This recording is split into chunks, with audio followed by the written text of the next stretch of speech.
Welcome to Penrose Learning, where we make understanding easy. You start by preparing your iPhone. Confirm iOS 14 or newer and turn on background app refresh so video keeps playing. If you have YouTube Premium, PyP works in the app. Once done, sign in. If not, open Safari and navigate to YouTube.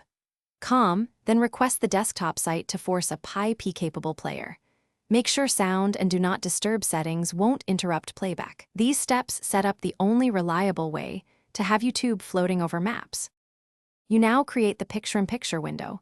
In Safari, play the video and tap the PyP icon in the player, or swipe up /home to trigger PyP. Once the video detaches, put it where you want on screen. You can resize the PyP window with a pinch gesture. Next, switch to Google Maps and enter your destination. Start navigation.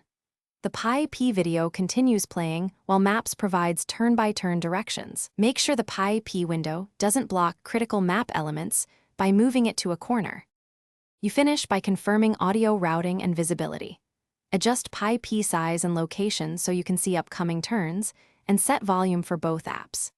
If PyP stops working, force close Safari and reopen the video, or restart the iPhone. Make sure background app refresh and system updates are current. If the Safari workaround won't engage PyP, use the YouTube app with Premium or try a different browser that supports PyP. This troubleshooting step fixes the most common interruptions. Thanks for watching. If this was helpful, leave a like and consider subscribing. See you next time.